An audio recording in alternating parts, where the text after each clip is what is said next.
Welcome everyone to our education session this afternoon. My name is Annette Johns and I'm the Associate Director of Policy and Practice with the Newfoundland and Labrador Association of Social Workers. I have the honor of being the moderator for today's education event, Revisiting and Reconnecting Critical Thinking and Documentation. This is a topic that is of great interest to social workers from across Newfoundland and Labrador. This webinar is a collaboration between the Newfoundland and Labrador Association of Social Workers and the Canadian Association of Social Workers. As you know, NLASW has a very active ethics committee who is committed to advancing ethical decision-making and practice. Two key initiatives of the committee include the publication of the Ethical Compass and a focus on social work documentation. In May, the committee hosted a webinar on documentation standards and in September launched a new resource called Documentation Matters. Today's webinar is certainly a complement to all the work on documentation that has been happening and will continue to happen. The webinar presentation will be approximately 60 minutes, followed by a 30-minute question and answer period that I will moderate. Please send in your questions or comments on the topic throughout the presentation. Only myself and the presenter will see these comments and questions. All the housekeeping details you need are included in the housekeeping widget that popped up when you first logged in. Members may claim 1.5 CPE hours for this session under the required category of workshops as per the NLASW CPE policy. I now want to introduce our speaker, Ellen Oliver. Ellen is a social worker with 42 years of experience in a variety of counseling, coordinating, supervisory, educational, and management positions. I first met Ellen when she was president of the Canadian Association of Social Workers back in the early 2000s and was honored to have her as an instructor in the Families course in the MSW program. Ellen currently engages in part-time private practice where she uses her administrative and clinical knowledge in combination with postmodern theories and counseling skills to offer consultation and therapy. Ellen has held several leadership positions within the profession where she has worked tirelessly and effortlessly to strengthen the competence of professional social workers and the profile of the profession, both here in Newfoundland and Labrador, throughout Canada, and certainly internationally as well. Ellen was employed for 18 years in an academic setting where she advanced her curriculum development and delivery skills. She has offered numerous workshops and is eager to help social workers discover, refine, and apply knowledge and skills to enrich their daily practice. So without further ado, I'll now pass things over to Ellen to begin the presentation. Thank you, Annette, and thanks everybody for showing up to a topic that probably isn't the most popular thing you're thinking about every day, critical thinking and documentation. I was thinking it's kind of like when you're building a house, you got to pour the foundation, which is kind of what critical thinking is. And very few of us love to sit back and think about our foundation. We want to think more about the top part of our house. So today we're going to be looking at things that are foundational and that support the work we do. And just to mention, Annette didn't make a mistake when she said, I've been doing social work for 42 years, which is probably a lot longer than many of you online have been alive. So you might be thinking, really, you're still doing this after 42 years? And I guess by this stage, I often question myself. I said, should I keep doing this? Like, have I passed it? And, I reflect on that every now and then. And then I think I'm kind of like Google social work now. I have so much material in my head, stuff I've learned over the years in courses and workshops and reading, things I've learned from colleagues and clients. And so every now and then I can just tap into that and say, oh, okay, well, Google, tell me what do you do when, when people don't want to cooperate with you? And it's kind of in there because I've learned it. And all of you have a similar thing. You may not have 42 years worth, but you have material in your head that kind of supports your practice. And so what we're going to be doing today is reminding you of some of that. We're going to remind you about what you learned about critical thinking once upon a time when you were a student, and also documentation and how the two fit together and how, in fact, documentation evolves out of critical thinking. And if you're not doing great documentation, it's probably because you're not putting the time into critical thinking. The two are very closely linked. So that's what we're going to be talking about primarily. And certainly over the years, because I've been around long enough now to see this, I can see a lot of changes in the workplace. And then this is my personal opinion, not one necessarily that I have a lot of research evidence, although there is some, to say that, you know, the workplaces today are not as kind to people. We're not as supported as we used to be generally. You're kind of left off on your own. You don't have necessarily a department, a social work department to connect to. You may not have a lot of consultation opportunities. So you're really challenged to be a critical thinker without a lot of support and to do documentation without necessarily a lot of instruction. One of the things I've found as I read material on documentation is that many universities still do not really teach people how to document, and I don't think our university does either. I taught there for years, and it was an ongoing battle. The university would say, not our problem, our goal is to create critical thinkers. And the workplace would say, well, yeah, they can think, but they can't write. You know, they don't know how to put their thoughts on paper. They write too much. They write too little, all that kind of thing. And that still continues to be a problem, I think. So, you know, thinking about documentation and trying to learn some things about it is probably something that everybody can benefit from. So, to get us going, I have a couple of more general comments, and then we'll look at some of the objectives for today. One quote I saw that I thought is really appropriate for us as we launch into this session. It says, and it's a quote by Ellinger in 2014, who says, no matter how well trained people are, few can sustain their best performance on their own. So I think it really speaks to the need to have ongoing education, ongoing consultation, support. Very few people can just do it on their own, even if they're really well trained and really well motivated, because the work we do is very complicated and very taxing. Unfortunately, just going to workshops doesn't do it for us. The research shows that 1 year after a workshop, if you participate in a workshop, only 10% of participants can remember the content of that workshop a year later. And if you actually changed your behavior, so you went to a workshop and you learned something and you tried to do that in your practice, only 15% maintain that change without support. So merely attending sessions or going to workshops in and of itself is not effective to create new learning and sustain that new learning. What is effective is having mentoring, having consultation, having coaching, discussions with colleagues, doing things like we're doing today, trying to remind people of the knowledge they have. So it's important to think about that when you think about where you're putting your time. If you're going to workshops and not sustaining it after, it won't stick. So just a piece of info that might be helpful to you at some point.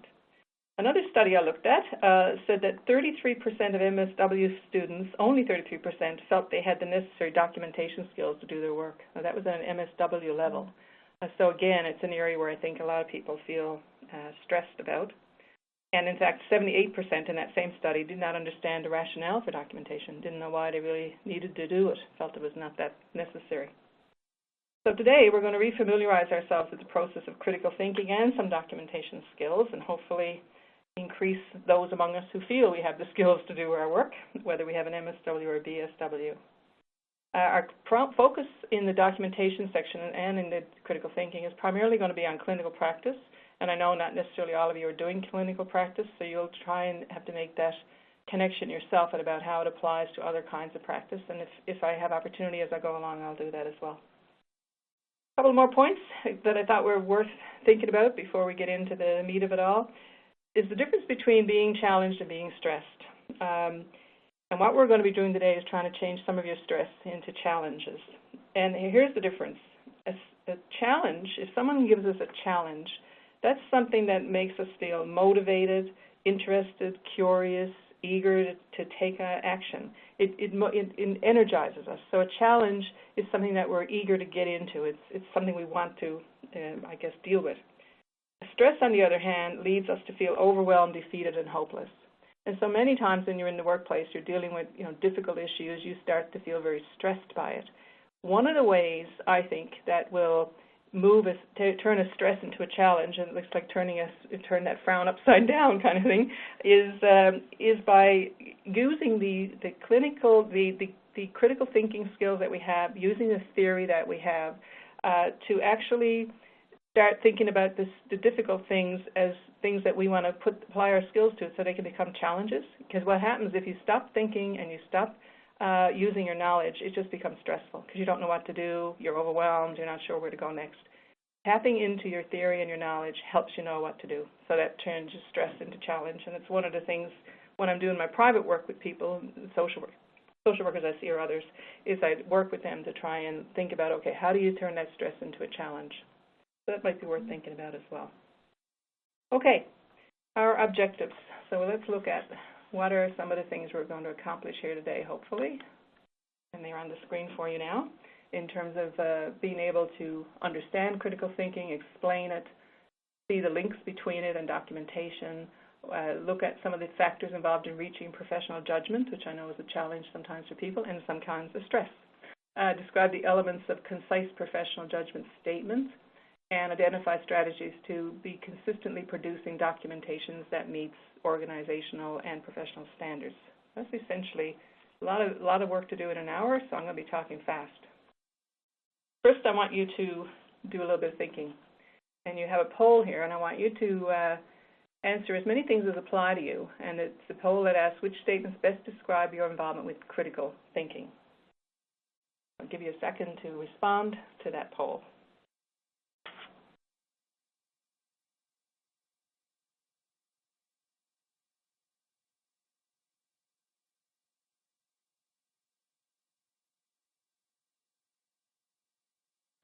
We don't have them yet. Just waiting for our results to come in. Hopefully people are pushing buttons.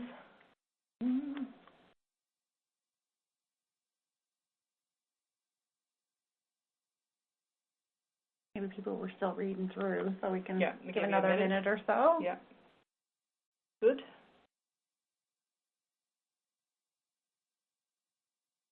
I got to come up with shorter questions, maybe. Oh, there we go. Okay. So 42% regularly think about the meaning of the information they collect, the models, theories, knowledge. Okay, that's very good. And 6% sometimes do that. First one, of course, is critical thinking. And no. Go the wrong way? Sorry, Annette has helped me here with the technology, folks. I'll go down a bit. Okay. So 44% are talking to supervisors and colleagues about their work in a way that's more critical, and 5% say they rarely do that. Yeah. Okay. So my experience, too, in working with people is that the critical thinking side of things doesn't always get a lot of airtime. And here we have 16%, they say they think about it, but not sure they're thinking in a critical way.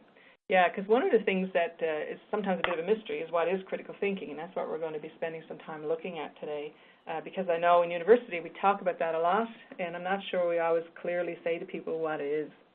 So let's move on and start looking at that. I'm going the wrong way again. Sorry, how come I'm doing this the wrong way?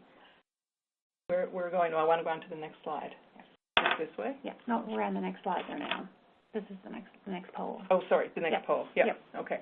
So we're now on the next poll, which is about the commitment of critical thinking in your workplace. To see if you may have an interest in this, how is that interest supported? So perhaps you can take a minute and run through that. Thanks, Annette.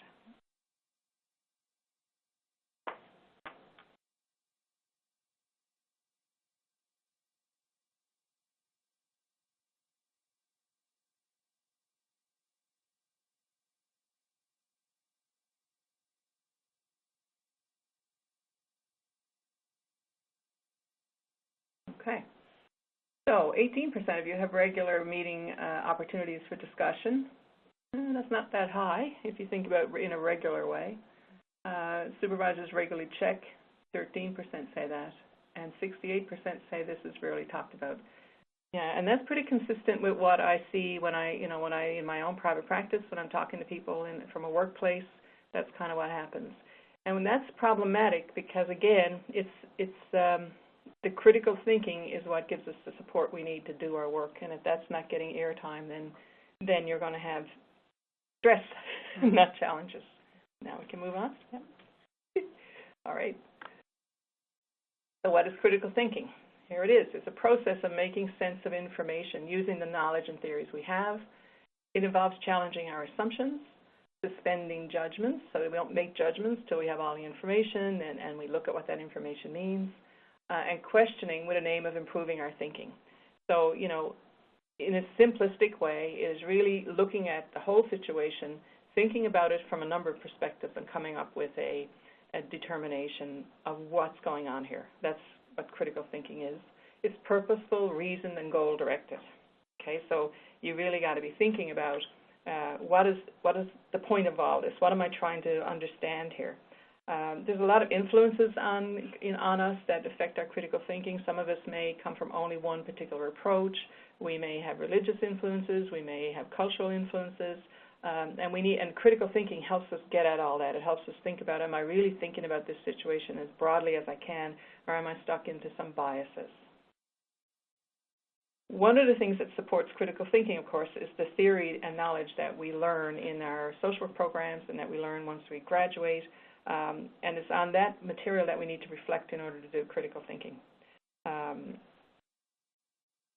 The knowledge that we have, by the way, can be knowledge that you get from research, but it can also be knowledge you get from experience.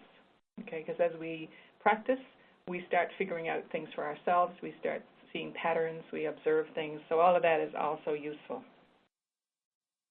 3 terms that are relevant as we think about critical thinking and about documentation, really. First of all, is summary, and this is a statement outlining main points about our situation. So when we think about something from a critical perspective, we may summarize what are all the main points that we see in this situation.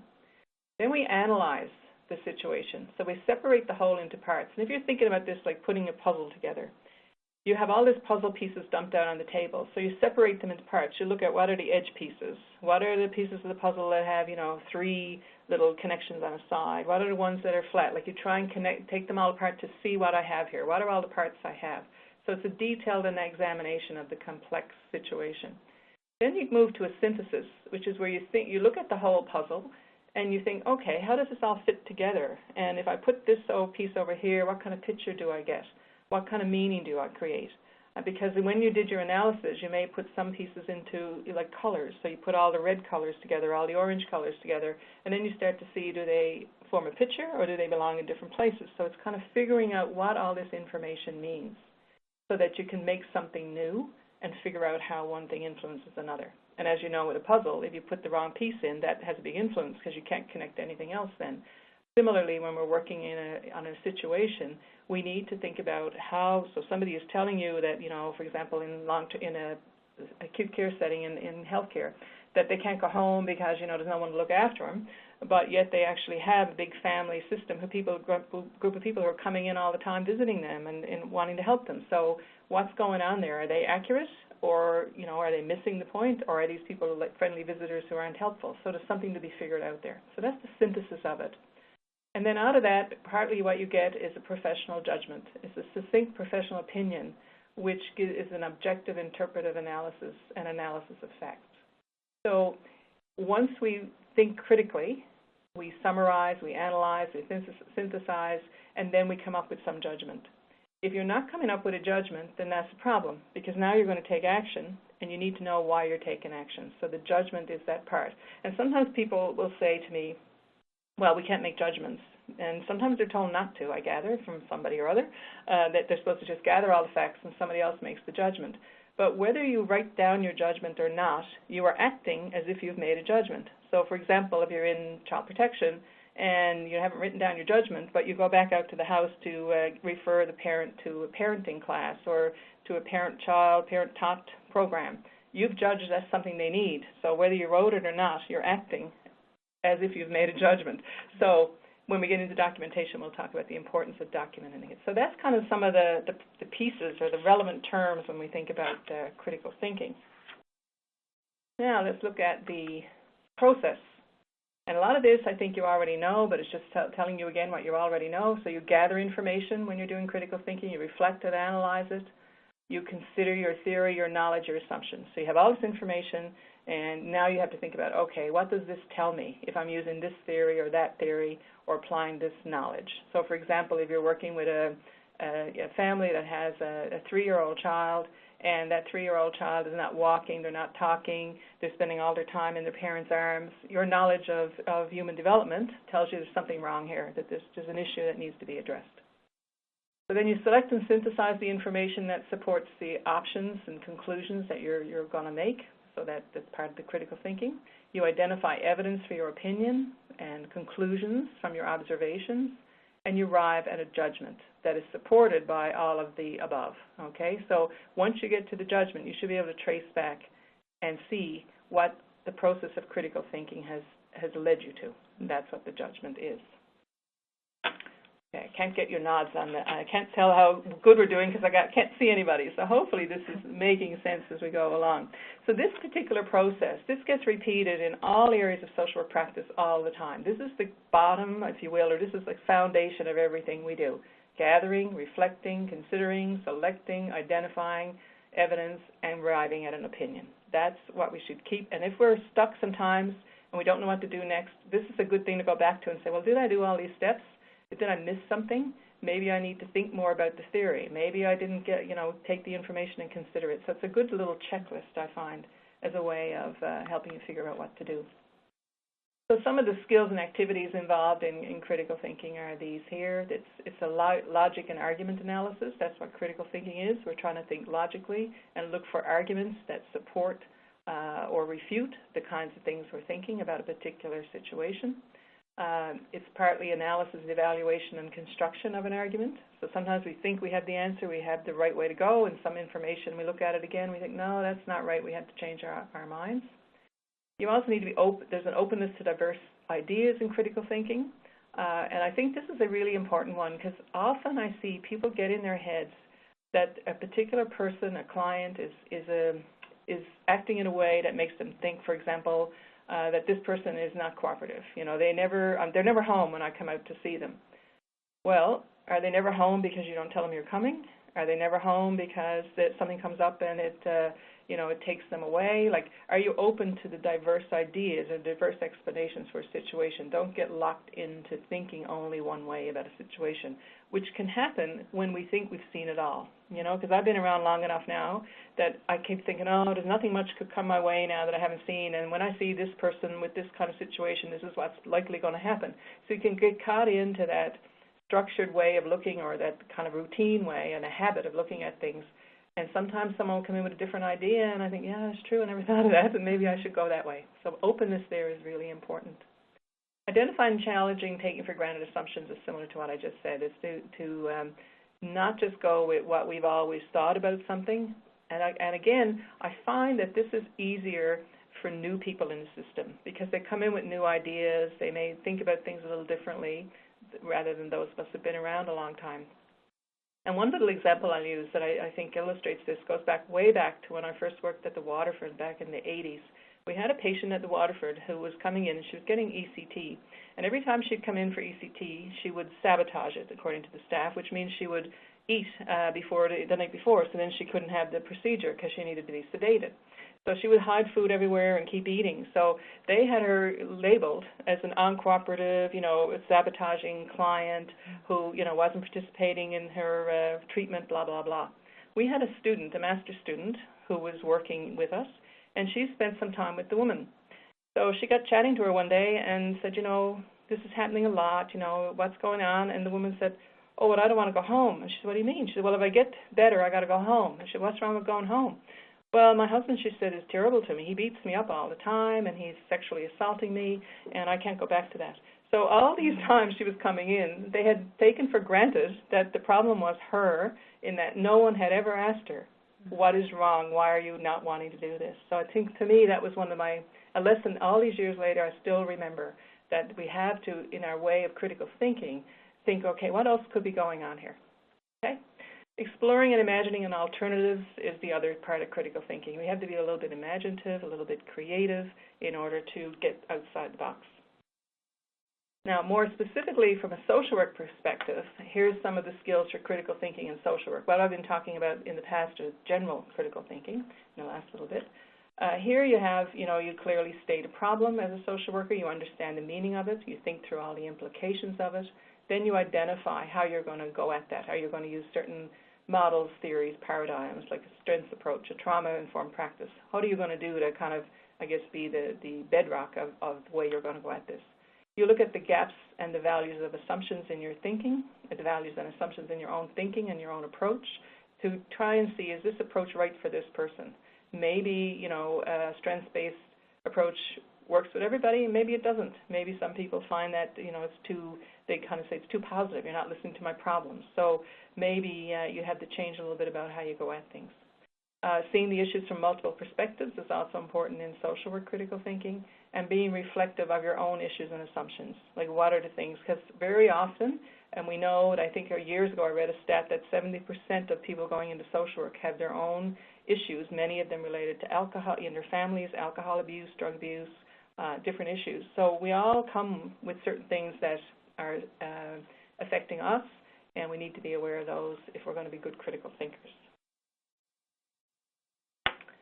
Okay, looking at my time here, I'm going to have to move along fast. Now, this I find is really helpful. It's a big, long list, but I really would recommend that people, if you have a chance to, download this or copy it down, whatever you want to do with it.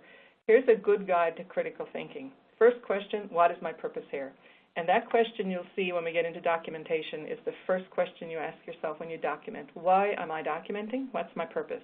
Similarly, when you're doing critical thinking, what is my purpose here in this situation with this client or with this project? What am I here for?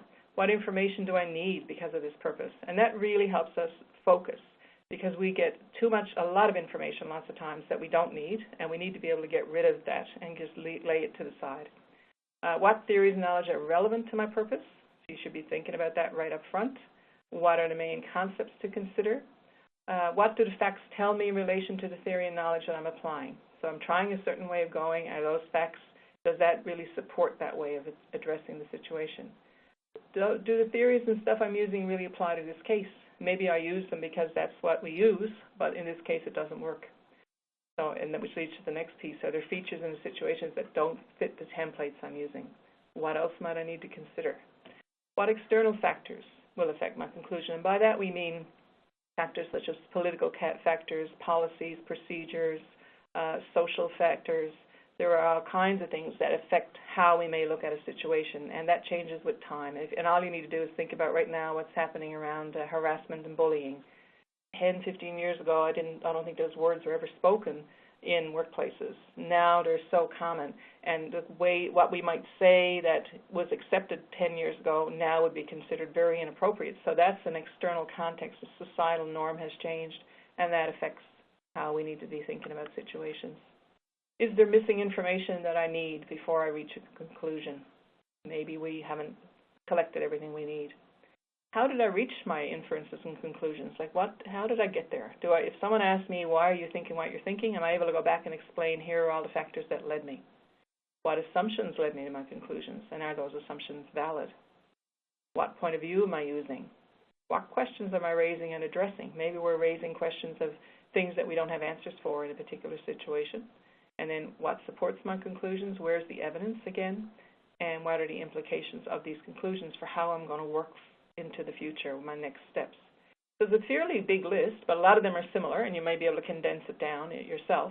But I think this helps us, like if you're doing a case discussion, might be an interesting thing to use in a staff meeting to say, let's really look at this case from all these perspectives and check ourselves. And it's a good thing for you to use to probably check yourself. Okay. Now, critical thinking will lead us, if we're smart enough to think, okay, what do we do with all that critical thinking? Well, we now come to determining some areas of we lead to a professional judgment. So here I want you to look at this polling question. Which statements reflect your practice in relation to forming a professional opinion? And you may have more than one, so that you can think about this and come up with your responses, and then we'll have a discussion about this piece.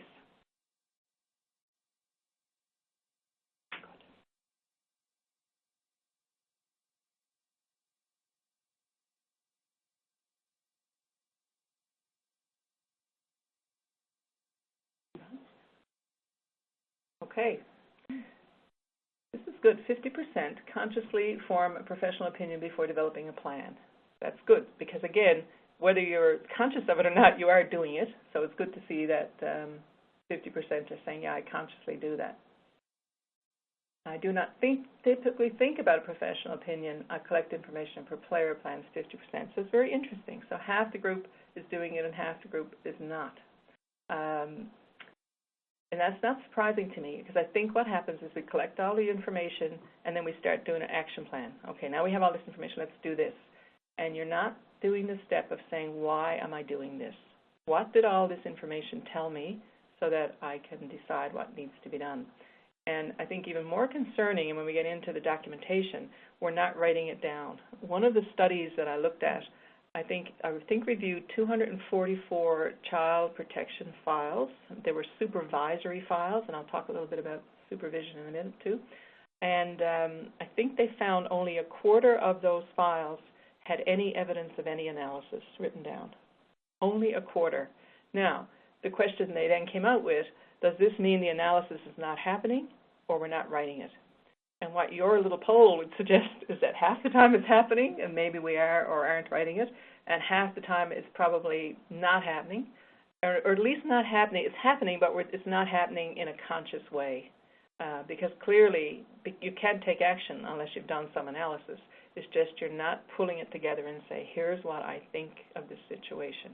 And we'll talk a bit about why that's a problem. Sometimes what people are doing is putting together a summary of information, and they're saying, here's all the information I collected from this person, and they write it all down, and then they say, and here's the plan, okay? But that doesn't tell you what all that information meant, okay? So now the professional opinion gives you that. It's like, here's what the information means. Let's see if I got a slide on that. Oh, I'll leave that there for a moment. So I guess I can't emphasize enough the importance of doing the professional opinion. It is the place where we show ourselves what do we think is going on here and what are we needing to do about it. It also shows everybody else what we're thinking. And if we're not really doing that, we're not doing anything different than someone having a conversation with a friend. I can go talk to my friend, and they can repeat back to me everything I said in a summary, and they can give me a few thoughts about what they'd like. But, that isn't a critically thought-through process that leads to a professional opinion. And what we're supposed to be offering is a professional interaction with people. So having that opinion stated is very valuable for the integrity of the work we do. The other place where it's valuable is in reflecting who we are as social workers. Because the professional opinion shows that we actually have a professional opinion, that we know what we're doing, that we're making conclusions based on information. Not unlike, when a doctor sees somebody, they make a diagnosis. They say, okay, here's what all this information means. The fact that you have a headache, and it's this kind of a headache, and it happens these many days, so that's the summary of the information, and in these ways, this means you probably have blah, blah, blah. It could be a brain tumor, it could be a migraine, whatever it is, but they come up with a conclusion. And that's what we're doing all the time as social workers. Perhaps we're not doing it consciously enough, and it's not because you don't know how to do it, because you are taking action based on some conclusion you've made. So being more conscious about it is what I really urge you to do, which will then lead you to some things like these goals. And so the goal is the anticipated outcome. I'm just going to say a very brief thing on goal because we don't have a lot of time to go into it. But basically, the goal is what we want at the end of the day. What is it that we want to be able to see, think, do, feel differently as a result of our intervention? What do we want for the client? What do they want? They're usually measurable, and we should have outcomes that are measurable. There's process goals and outcome goals. So a process goal is where you're looking at what you're actually going to do, okay? So it may be that you're going to put in, a person's going to attend 5 sessions on assertiveness training.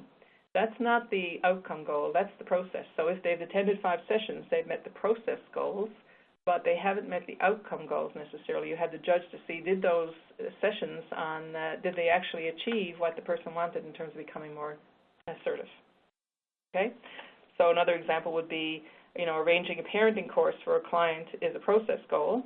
And after they've attended the 6 sessions, are they a better parent? Are they safe and caring? That's your outcome. So once you have a professional opinion, the next step is actually doing the goal. And all of this, again, flows out of the critical thinking. I have a few samples here of some questions that might help obtain some solid goals. Some of them are a solution-focused question, for example. And this is, again, how your theory helps you form your goals, helps you form your opinions. So a solution-focused question might be, when things are the way you want them to be, what would be different in your life? So that's a way of helping a person form a goal. In a narrative way, you'd say, how do you want to see yourself in your situation when anxiety no longer dominates you, as an example. A problem-solving goal question would be, how will you know when your problem is solved? What are some of the indicators you're going to see?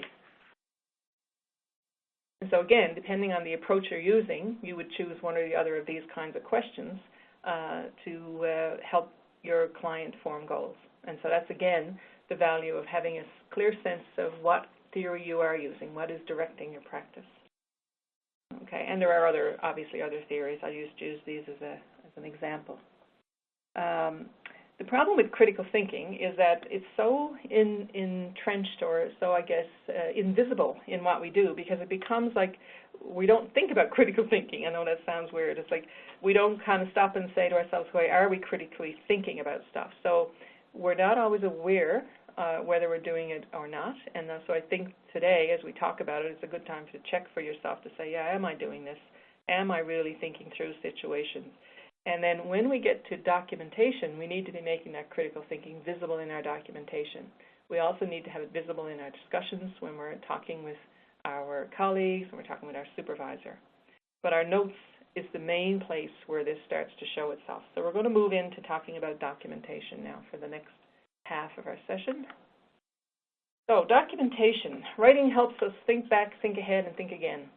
That's the main. If you think about the value of it, that's the main value of it. When I sit down after I've seen somebody and start to write down what did the person say, what happened, what did we try and talk about, and think, okay, let's go down here. Did they do better than the last time? Have things changed? What do I need to do next time? Because nothing is changing. They haven't done what they wanted to do, so maybe I need to think about a new approach. So it gets you doing that, and that's when it takes that few minutes to reflect and think. And that's one of the main values of it. Polling question. What statements best describe your relationship with documentation? We all have a relationship, so I'm going to give you a minute to look at these statements and see what describes your relationship.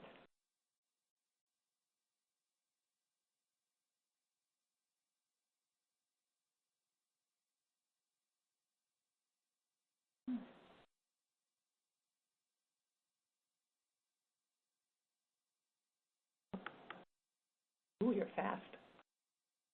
Okay. Well, nobody dislikes it so much that they don't do it. Nobody thinks it's a waste of time.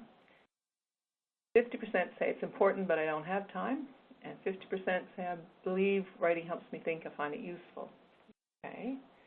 So we got some people are finding that they would like to do it and just can't get to it. Nobody has put down that it helps to stay focused and guide practice, which is interesting. So that suggests to me that people aren't thinking about documentation as a way of guiding their practice. They're thinking of it more as something you have to do, but not necessarily something that guides practice, when in fact, it's one of the main things it should be doing for you. The documentation you do, you should be able to look back at it and say, what have I done here? What have I been able to accomplish? Where do I go next? Interesting. Think about that. So, the relationship you have with it will affect a lot about how you actually perform in relation to documentation. Many people have a belief that it's just not doable, and therefore I shouldn't ever expect to be able to keep up. And I don't, for a minute, think that people have a whole lot of time that they're not using. I know people are really, really busy. They got a lot on their plate, and I think because of the way with the electronics that we have now, where everything is so immediate, if someone sends you an email 5 minutes later, they're wondering why you didn't get back to them. There's phone messages on your cell phone and your phone. There's a lot of stuff coming at you, so it's not surprising that time is an issue, and we will talk a little bit about that. But making the time is important for a lot of reasons, and we're going to look at some of that, but we're going to not spend a lot of time on that because I think people already know why they should document, and we have a lot of standards around that. But there are a few things to think about in relation to this. So whether documentation is a friend or foe depends on, like I said, the relationship you have with it, what self-talk, like think about when you sit down to do documentation, what's going on in your head. Are you saying, oh my God, I got to do this again, I don't have time, that kind of thing. Or are you thinking, okay, this gives me a few minutes to think through this situation? The other thing that affects documentation is our own approach and organization. Do we plan for it? I often say to people that when you're seeing a client, if you're normally seeing them for 15 minutes or an hour or whatever it is, add on the 5, 10, 15 minutes for your documentation and say, I'm not finished with the client until I get this done. It's just part of seeing the client. It's not an add-on, it's what I do. It's just the sitting down and thinking. A lot of people who do that have found that they actually get their documentation done. It's that few minutes adding it in. Protect the time, because of course, if you were with a client and someone knocked on your door, you wouldn't get up and answer the door. But if you're writing notes, you probably would. So think about your clinical notes in particular as being with a client, so that time is created for it in that way. So being organized and prioritizing is part of what affects as well how we deal with documentation. And managing our own deficits and strengths. I've come across people who have learning disorders, who have problems processing information. That needs to be dealt with in order to be able to get writing done. Do you seek help from people, supervisors, colleagues, to be able to get your work done?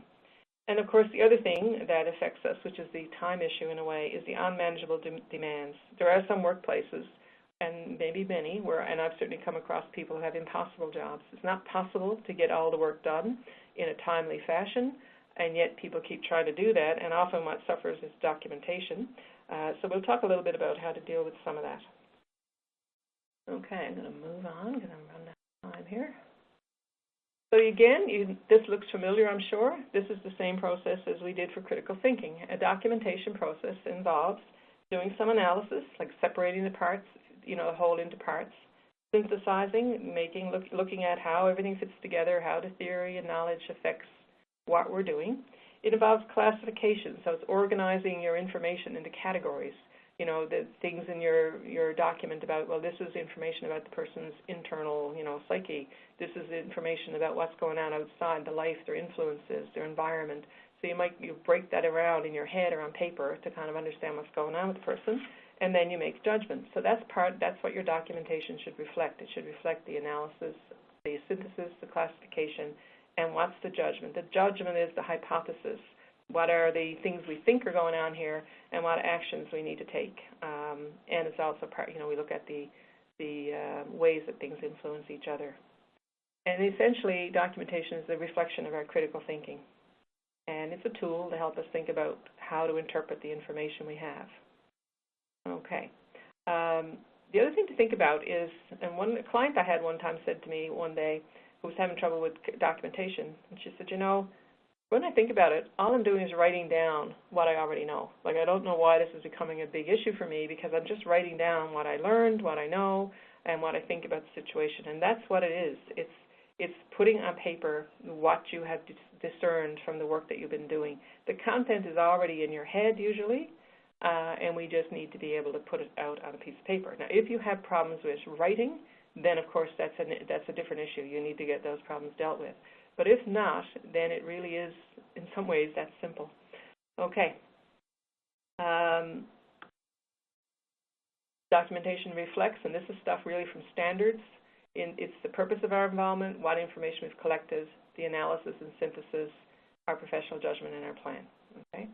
Again, not unlike the critical thinking process, but that's what we should have in everything we write. I'm going to give you an example here of a document including some of these elements. So just have a little look at this. So this is the purpose of this work. So we look at the purpose of the involvement, and we're writing it down. Mr. Power was interviewed at home in response to a letter from his doctor and pastor, both of whom expressing concern that he might be in urgent need of services. He's requesting he be admitted to long-term care, and this screening interview will determine the need for further assessment. That's the purpose. Simple. Now you can say that with less words even. Information collected is, he explained his wife died 2 months ago. He's lost without her. He's married. They were married when both 18 years old. He's now 82. He's lonely, has no appetite, can't manage to prepare his meal. He's crying a lot, looking at his wife's picture, doesn't respond to invitations from his friends. He thinks he needs someone to look after him. His son lives in Alberta and doesn't have a lot of contact. And he spends his days on the phone trying to convince people that he needs help, that his pastor is MHA. So he's one of these people that people get tired of listening to because he's constantly phoning them wanting help. The information continued. He acknowledges he has minor health problems, a bit of high blood pressure. He drives himself where he needs to go, but he hardly goes out because he misses his wife. He has a couple of friends, but they have wives. He has a hard time being with them. He provides detailed information about social activities he used to enjoy, his work as a heavy equipment operator, and his devotion to his religion. You notice here it says he provides detailed information, but we don't need to include all those details. Unless there's something relevant, you don't need to start writing down everything he told you about that. He notices very few people call him anymore, and he thinks he's invisible, and he wishes he could have the contentment he had with his wife. He thinks the system is too cheap to care for him, but he vows he'll keep pushing, and he's going to go to the media. So here's what all of that gets turned into in terms of what does it all mean. His physical and emotional function make him ineligible for consideration of long-term placement at this point. He does not meet any of the criteria and does not have any needs that require personal care. He is expressing feeling concerns consistent with the grief process, and this is evident in his comments about sadness, lack of interest, and lack of appetite. So that sentence, by the way, is where you're connecting up. Here's my conclusion. He has this concern around, he has a grief issue, and here's why I think so, because he's telling me he's extremely sad, he has no interest, lack of appetite, which are some of the things we see when someone is grieving. He's becoming increasingly isolated as he struggles with common problems associated with grief. So we're normalizing that this is not unusual. People get isolated after their spouse dies. His focus on placement as his only solution is impeding his access to other services and supports and increasing his risk of encountering mental health problems. Here's an example of synthesis. So we're looking at, okay, he's spending all his time thinking the only answer for me is placement. And what that's doing, in fact, is creating a barrier for him because he's not open-minded to other services. And people are not working on his behalf to get those, so we're seeing how things are influencing each other. He's currently convinced his need to be looked after, and although he is distressed, he has been motivated to explore alternative solutions. He has not been.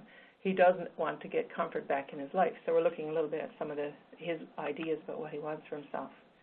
He does not seem to be aware of services that are available. His current emotion state will diminish his energy for seeking out and engaging with services and activities, so that's the conclusion we're making.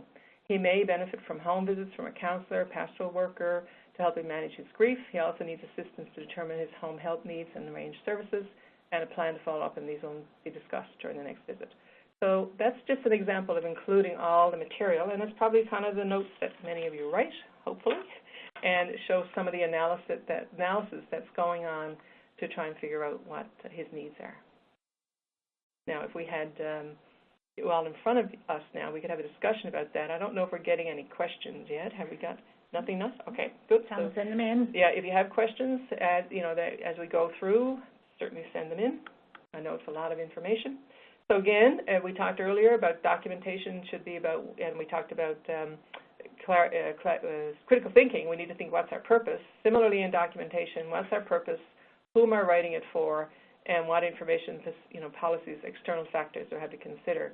And in terms of who I'm writing it for, I think we all know this, that who we're writing it for now is the client, the family, other staff members, managers, lawyers, judges, and maybe public inquiries. So when you're writing, it's a lot that you need to think about who's the primary audience, and then who are the other things, people who might read this. So that I need to think about that as I write. But primarily, it's for you and your client and for the accountability to your organization. Which of the following statements best describe your main purposes for documenting? Because we talked about purpose being the first question. Why am I writing this? What are your main purposes? Just have a look at these.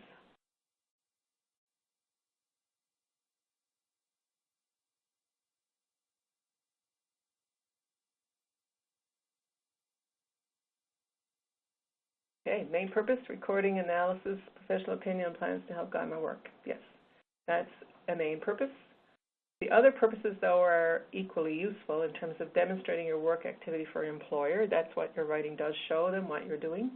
It also can be helpful, as much as you don't want to think this is the only reason I write. Having a paper trail can protect you from accusations, and I know this because one of the things I've done over the years is review people's files for different reasons when I've been in different jobs where I had to assess people's performance, and having things in writing actually protects us a lot from people saying we didn't do things when we did, that kind of thing. And also recording does help colleagues obtain information they need. So all of those purposes are worthy purposes, but certainly the recording to understand what you're doing and help guide your work is one of the major motivators for writing. So you can see here, and I'm not going to get into too much detail on this because this is what we've already been talking about of how the purposes and functions that we just went through really, in how documentation helps us do all these things, enables service delivery, continuity, facilitates supervision, gives us accountability, and utilization review. Right here is just an example of professional opinion incorporating theory. And I think this is a short, oh no, it's a bit long. I may have to skip this, folks. I may come back to it because we're getting out of time. I have time there, and Nanette is telling me, okay, she says I can go over a little bit if I need to, so we'll go back. Okay, so this is an example, again, of bringing the theory and the analysis into a professional opinion, just the professional opinion part. We don't have all of the information on this one. So here we have Monica is at the pre-contemplative stage of change as evidenced by her consistent statements that she and Paul do not have any problems except for interfering neighbors and overly sensitive social workers. Her refusal to talk with counselors and her police about Paul's violent assaults because she says there was not a problem for her. So I just missed something missing in there.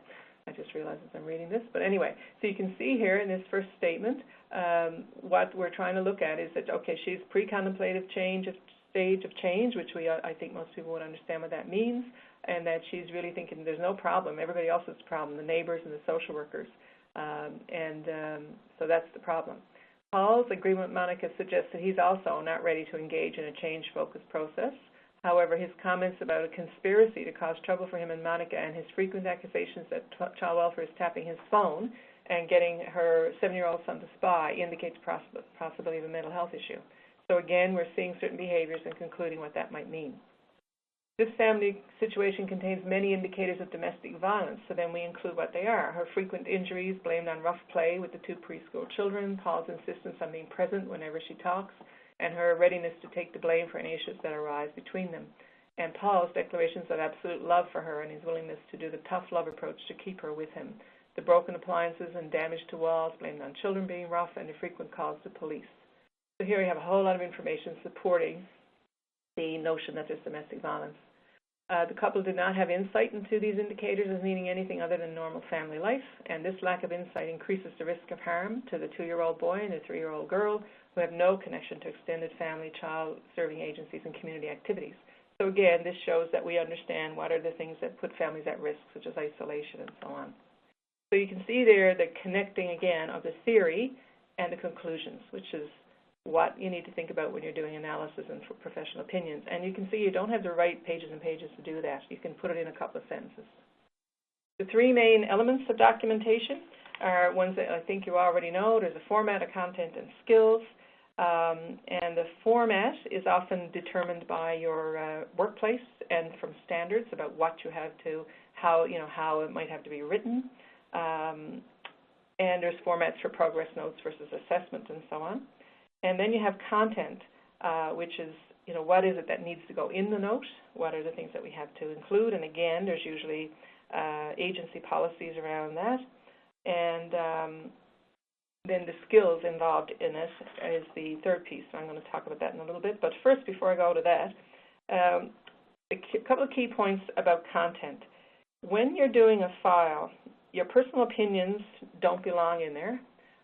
So the content should not have personal opinions in it. It should have professional opinions based on evidence and theory and analysis. If you have a disagreement with a supervisor about your content, that doesn't go in there either. You could certainly make a note of that somewhere else.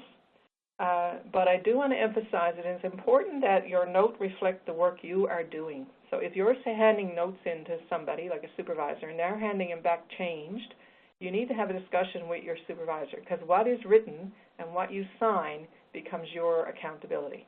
So if you think, for example, that say in child protection, that a particular situation is unsafe, that the child is highly at risk, and your supervisor says, no, leave him there, I don't think there's a problem, blah, blah, blah, and then you have to write down the conclusion as you're leaving the children there, somewhere you have to either in the note say that you consulted with a supervisor and it was agreed, or that it was directed that you do such a thing, or certainly you have to have some discussion about what happens there, because if you sign it, then you're taking responsibility for it, and that's a pretty big problem. Similarly, this is a note for people who are supervisors.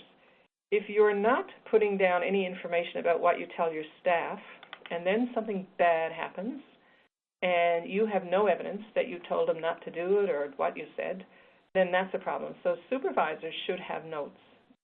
Supervisors are vicariously liable for the work of their staff.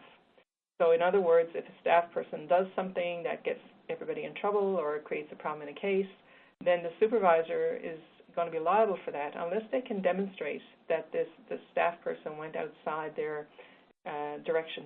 And to do that, usually you have to have notes.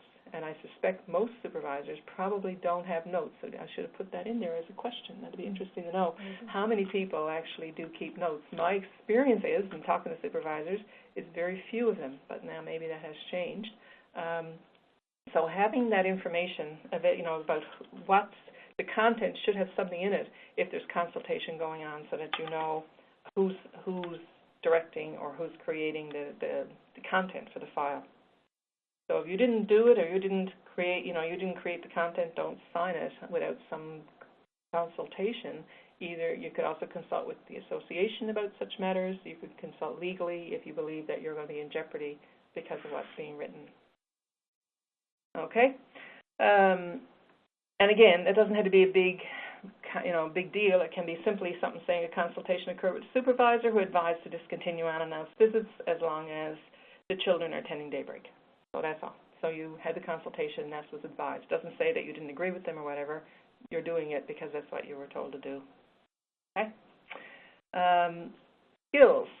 So basic writing skills, and I'm not going to do a lot of talk about this because they're, I think known to a lot of us, is that your writing should be clear, precise, concise. Choose the information that is important and don't include a lot of other things. Be organized. Make sure you're using analysis and synthesis, and make sure you have your judgment. Okay. Now, move on again, as we're nearly at the end. Oh, that's professional judgment. I think that got in the wrong place. Sorry about that. I know there was a slide somewhere that was wrong. But anyway, this is professional judgment we talked about earlier. When you're writing a professional judgment, it should include what problems the client see, what you see as the problem, how does the client feel, how appropriate are client feelings. And that doesn't mean we're judging saying, oh, they don't have a right to feel that way. But for example, if someone has, if the client comes into you and says, oh, I'm ready to murder somebody because, that woman was 5 minutes late for my meeting. So, okay, maybe that's a bit of an overreaction to someone being 5 minutes late. So that might tell you there's something happening in how the client is responding to certain things. Maybe their feelings are heightened or their behaviors are heightened, and so that gives us a red alert. What efforts has the client made to solve the problem? What are the strengths in the situation? What are the limitations? And what possible direction could we go in? So that's professional judgment statement.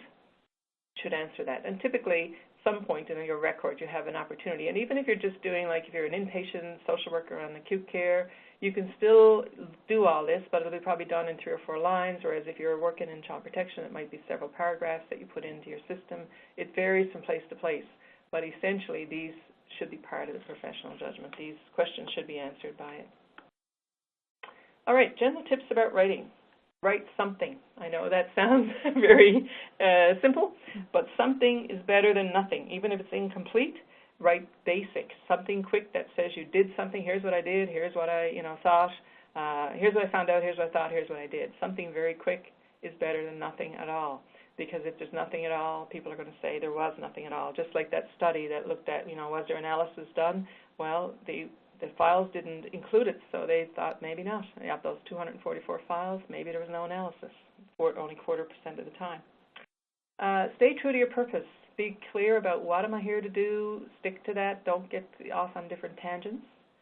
Giving documentation the priority it deserves, and I mentioned this earlier, view it as part of your intervention. It's part of the process you use about thinking about your case.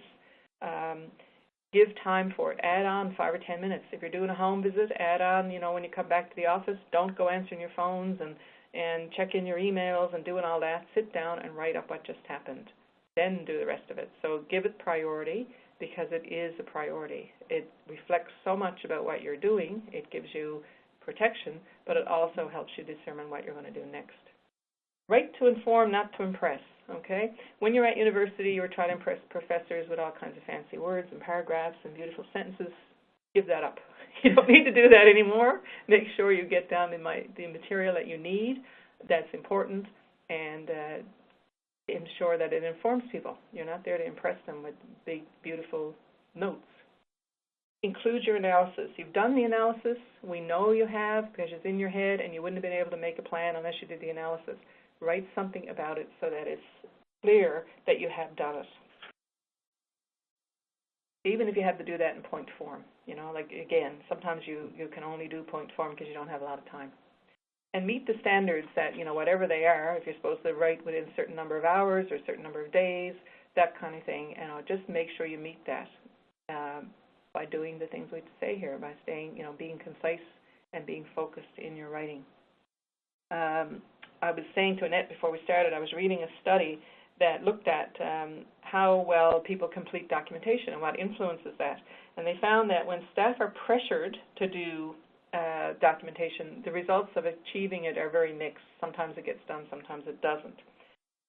When they were told they could use, you know, you can use computers, that helps. That, you know, makes it a little easier, and that helps a bit. But the results are still mixed in terms of getting it completed. When people use checklists, people tend to get things completed. The problem with the checklists often is it dilutes critical thinking because you just fill in the boxes. And oftentimes that becomes so automatic that you don't stop and think, hang on now, this person's, you know, the case I mentioned earlier, this person said, you know, they have nobody at home, so you might tick the box, no supports at home, and yet there's, you know, 10 people in their room every night. So there's something not quite right here, but the boxes may not reflect that. So you may not think critically, you're just ticking boxes. So, but it does get stuff done, but we don't know the quality of it may be a problem.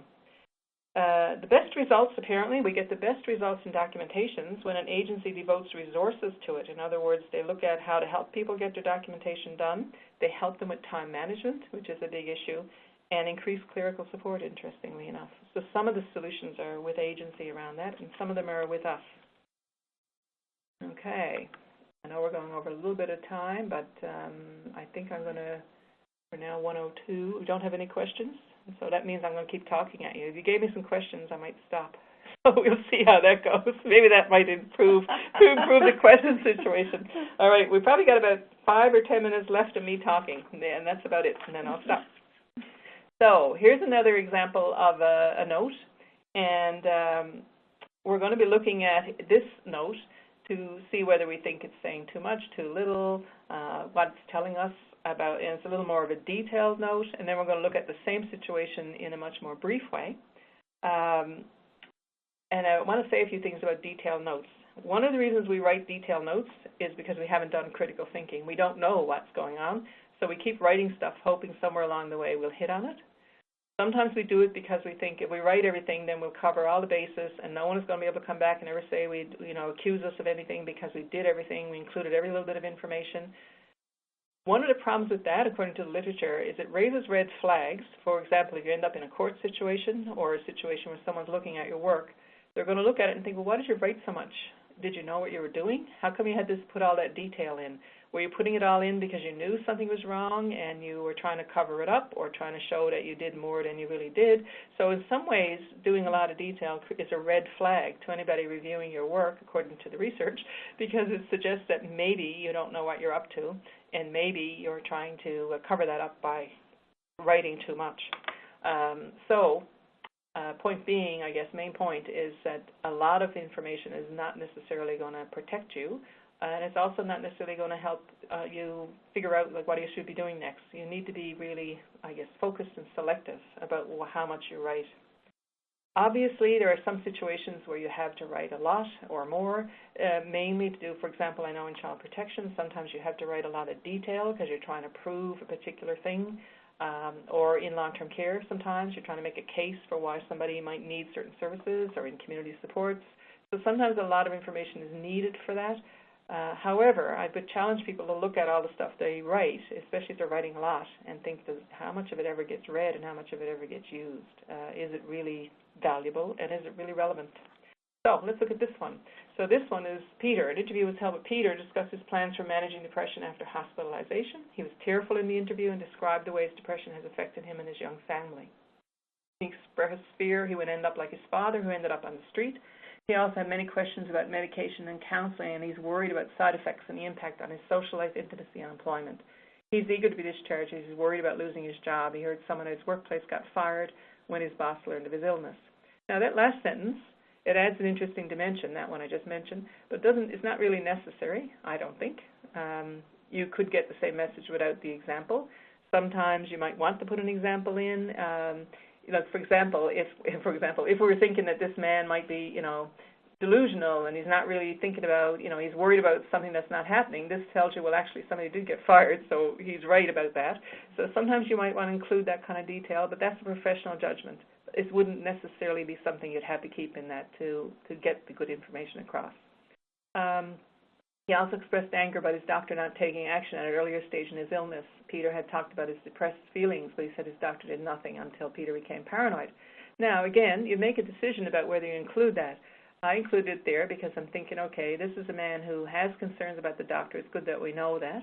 And he's not going to feel very trusting. So this is an example of why he might not trust the system as he goes forward, and it's helpful to know that he had an experience that kind of put him off, and we may need to consider that as we continue working with him. His concerns were partially addressed by discussing strategies he might use to manage impacts. He plans to ask his doctor more questions. He also wants a counseling session to include his wife and give them a chance to understand, his wife and children, I should say, and give them a chance to understand the challenges ahead of them. So this tells you a little bit about what his thoughts are about what he wants and how he would like to deal with his problem. Remember, we talked earlier on in one of the slides about, in the professional opinion, about looking at what is the client's view about the solution. So this is an example of including that. He has concerns that are typical for a young man dealing with chronic health problems. So again, we're making a judgment that nothing about what he's doing here is pathological or problematic. This is common if you're at his age and having this problem. His worries are complicated by his father's experience of mental illness and the stigma he sees in the workplace. Here again is the synthesis. We're now seeing why does he have worries? Well, he has a reason for it. He's using his strengths, such as his curiosity, problem-solving, knowledge of his needs, and ability to express his needs, and can take control of both of his situations. So that's an example of using strengths perspective in working with this client. An interview with his wife will be planned, and he will be assisted with obtaining answers to his questions. Supportive and resource counseling will continue until outpatient follow-up is arranged. Now, I would suggest that for 50% of you, this last part, that last thing, is the only thing you write. You kind of have all the rest of it that went before is stuff you might have thought, but you don't actually write it down. So what you get is, saw Peter today, where an interview with his wife is going to be planned, and he'll be assisted to obtain answers to his questions and supportive and resource counseling, if you even call it that. Sometimes people don't label the counseling. Again, this is my own bias. I think it's important to do that so we can be clear with our own self what I'm doing. Like lots of times if I'm seeing a client and I see you're purely supportive, I will keep writing that in my note that this is supportive intervention and, this is what we're doing. For a number of reasons. One is I'm clear then what my role is. Two, I can go back to my client. At some point a client might say, well, nothing's changing, you haven't helped me. We can go back and say, hang on now, at the beginning you said you wanted support. You didn't really want to focus on things, and you can see here that's what we've been doing, so I can show the client. Mm-hmm. And also, if somebody makes a complaint about me and says, well, how come you didn't do, this intervention with this client, or how come you didn't do that? I can be clear and say, we were doing supportive counseling, this is what we were doing, this is what supportive counseling is.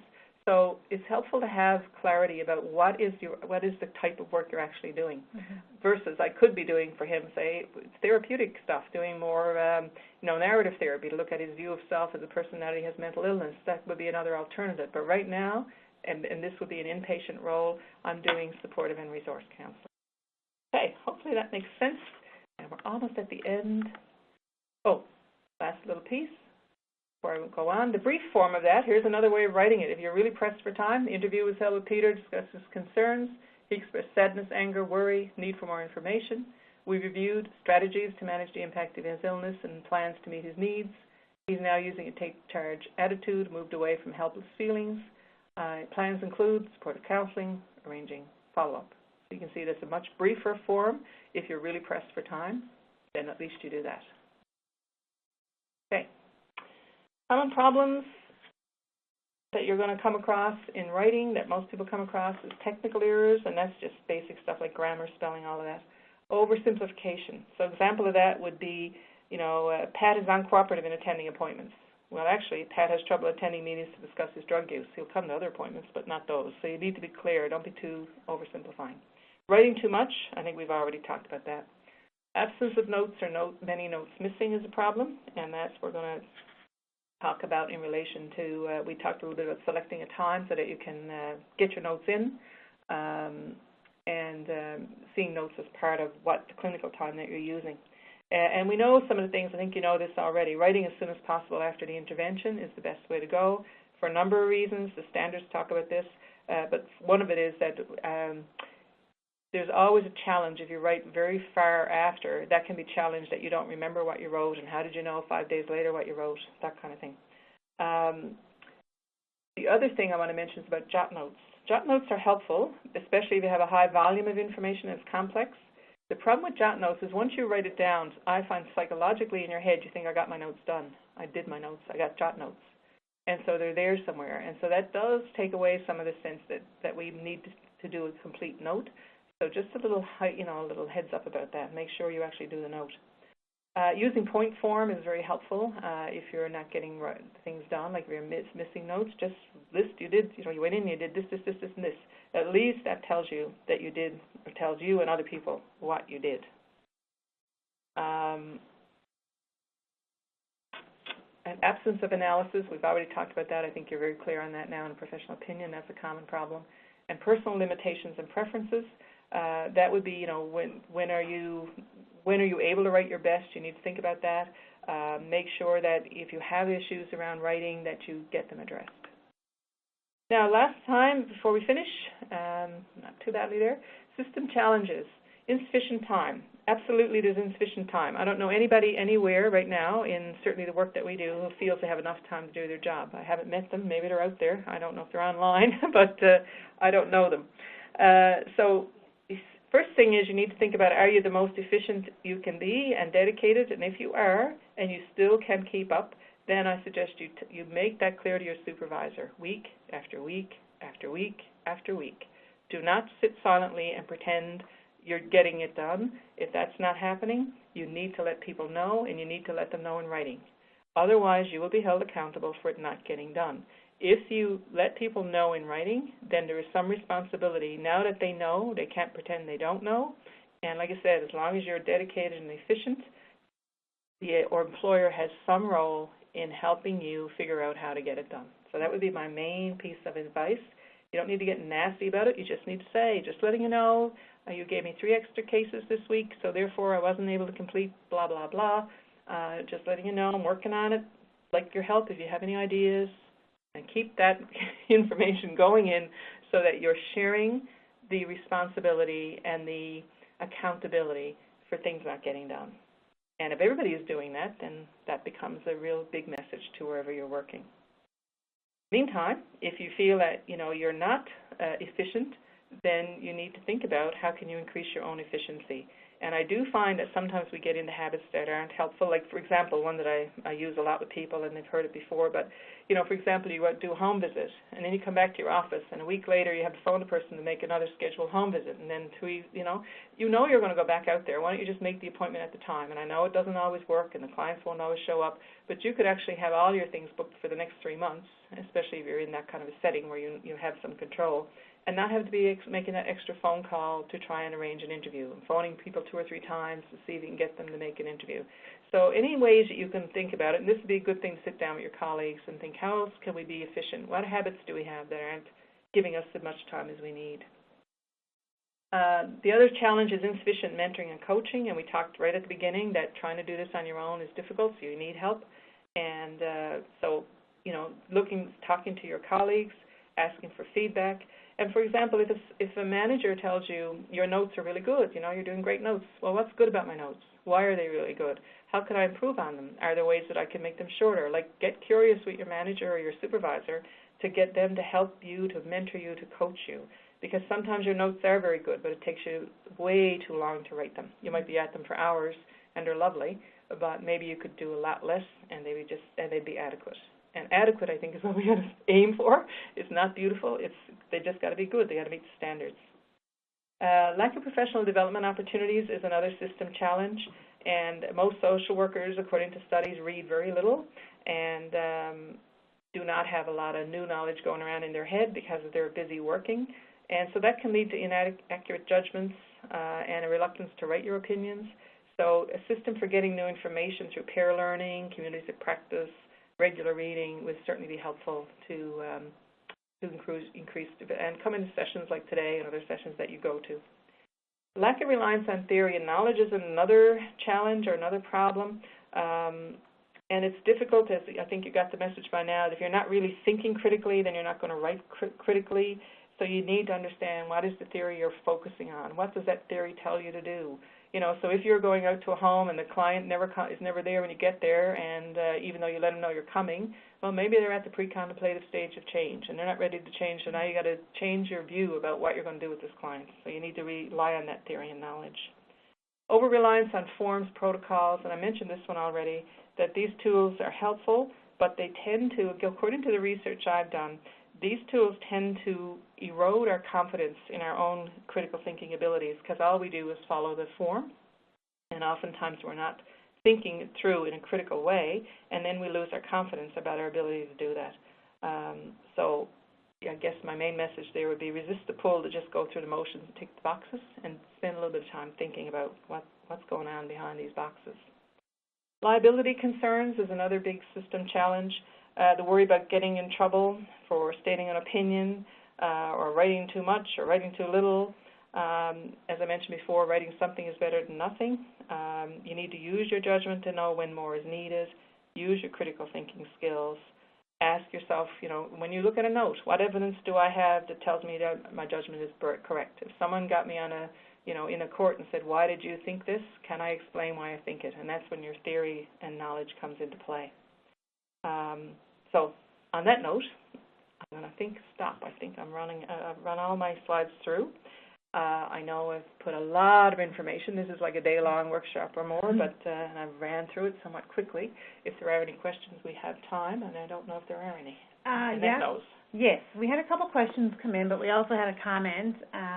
One member just wrote, if it's not documented, it did not happen. And that's something that this person was told many years ago and still helps guide their practice today. So that's a good piece of information. We're always saying that. Another question I think you've already addressed it, but in terms of your thoughts around agency templates. Yeah, and I think they are useful and can be useful, but a lot of them, again, I would think, and this is my own opinion, and I'll tell you when I'm using opinion and when I'm using research. My own opinion is we now collect way too much information. I mean, I think about, particularly community supports program, and there's probably people on, and I've done a little bit of work with them, and they have these big, assessments they do, which takes a long time, and you know every little thing about a person, because I know they're collecting it from more than just the social workers for the whole system. But I don't know if all that information gets used, and I guess I'd challenge people, if you have an agency template, look at it critically to think, are we actually using this stuff? Like, who's using it, and what are we using it for? Because, again, if you want to be efficient, you've got to cut down on the time it takes to collect stuff that's not being useful. So I would suggest that. And like I said, the danger with them is you stop thinking and just tick, tick, tick, tick, tick, right? And without a lot of thought about what that tick really means. Okay, thank you. Yep. Okay. No, we have another question. Yep. On a similar theme, but someone wants to know your opinion on using documentation processes such as FDAR or SOAP. Yeah, again, I think they're fine as long as you're satisfied that they're getting all the elements that we've been talking about in this system, because what you're responsible for is social work practice. Some of these approaches may not include all the elements that you need to have according to our standards and for a social worker to do their job. Generally, I think they do because they're pretty general, and they do get the elements in. But that would be a thing to do now, is look at your process or your protocol that you use and check it against some of the things we talked about today in terms of like having a professional opinion in there. Actually, that's one of the things I found in some of the forms I've looked at in healthcare, I think, and maybe in child protection over the years. And again, that's a while since I looked at them, so it might have changed. I found that they were pretty good at information gathering. In fact, they might collect too much, but not so good at giving space for the professional opinion. They didn't really have that. Now, it's like, I think SOAP has, objective and then subjective, objective, plan, is this? SOA, assessment and plan, no, can't remember now. But anyway, you need to make certain that the assessment part is in there, that the analysis and so on. So that would be my comment on that one. Okay, we still do have a little bit of time, so feel free to send in some additional questions. Ellen, I just had a question in terms of, we talk about the theory informing our critical thinking, informing our documentation. Is it appropriate that we say what theory we're using, or does that just kind of transpire through our writing and our analysis and those kinds of things? I think you can do either, depending again on your setting. I think some settings would be, like I think mental health and stuff, I would think would be very open, and it would make sense to have, your theory noted, because that tells how you're working with the person.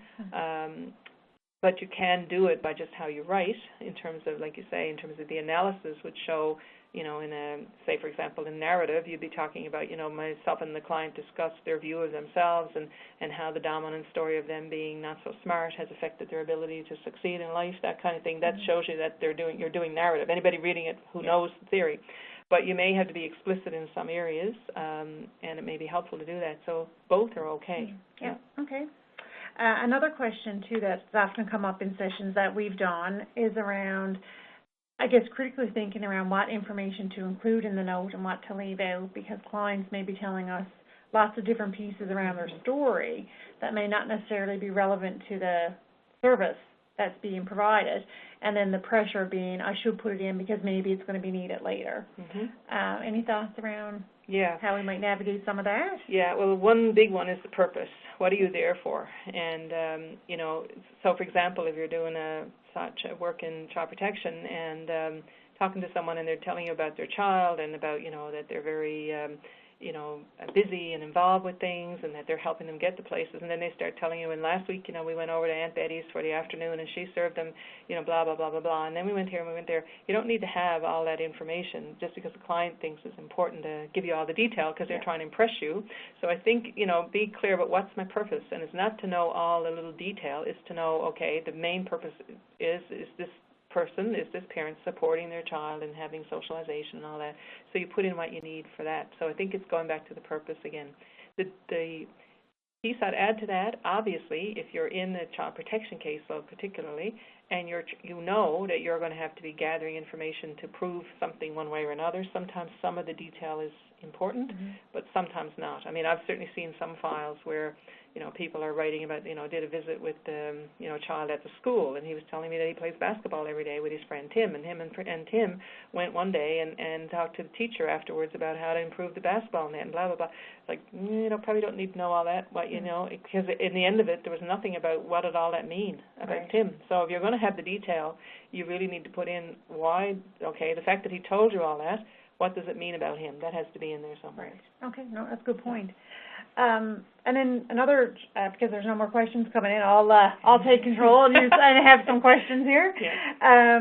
In terms of just tips that whether we're a supervisor or we're a field instructor, so we have new students who are coming and will be our colleagues, any tips in terms of how we should be incorporating this material, because it's so important around critical thinking and documentation, to keep that conversation alive, and that we want to be having those meaningful dialogues with supervisees and with students. Yeah. Right? Yeah, well, I think, again, documenting what it is you're doing in the session you're having, whether it's just with a supervisee or a student, basics, what did we discuss?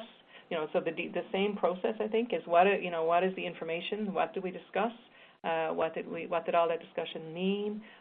When I look at, as a supervisor, if you look at what the student is providing you with, does it meet the standards around that their learning objectives are being met? That should be discussed. If you're a supervisor, the fact that you're meeting with staff, what are they actually performing in the way they need to? Are they thinking about stuff in the way they need to? So you're making note of that. What are their needs for the next session? What should I be doing? What should we be focusing on?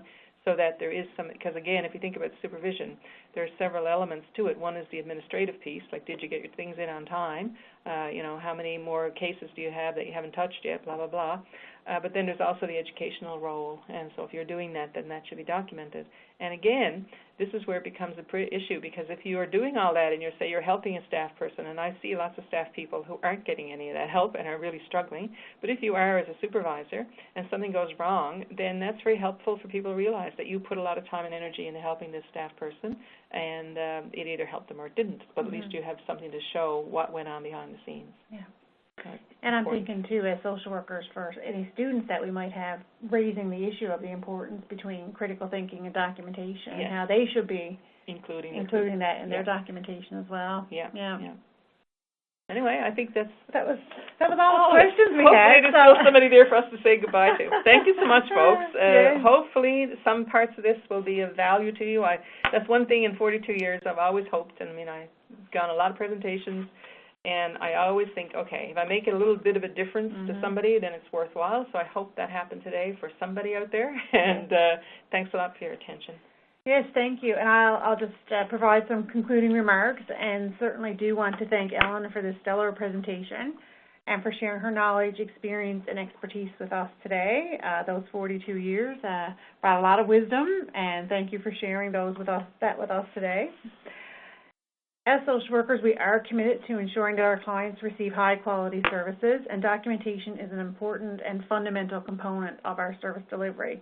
And sessions like this today will certainly help us in strengthening our documentation practices and, in turn, the services that we provide to our clients. In social work, as Ellen said in the presentation, we hear a lot about the importance of critical thinking and reflection, and Ellen certainly brought an important perspective on that connection between critical thinking and documentation. And this is a conversation we hope that you continue to have with your social work colleagues. Before we close, I also want to remind everyone of the resources pertaining to documentation that you can access on the NLASW website, from Practice Matters, Documentation Matters, Self-Assessment Guide on Informed Consent and Documentation are all relevant and helpful documents. Documentation and record keeping is also a key standard included in the 2018 Standards of Practice for Social Workers in Newfoundland and Labrador, and all social workers have a responsibility to be aware of and adhere to these standards in practice.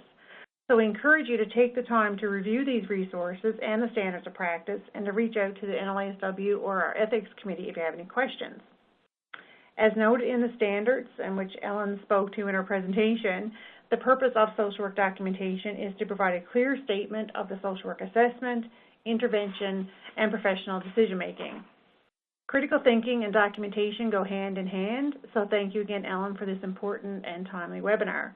It's through this type of knowledge exchange, reflection, and continued learning that we will continue to enhance our skills and competencies.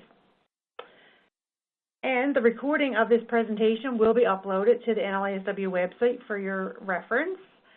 For those who attended 75 minutes or more of the presentation, confirmation of attendance should now be available by clicking on the yellow icon at the bottom right of your window.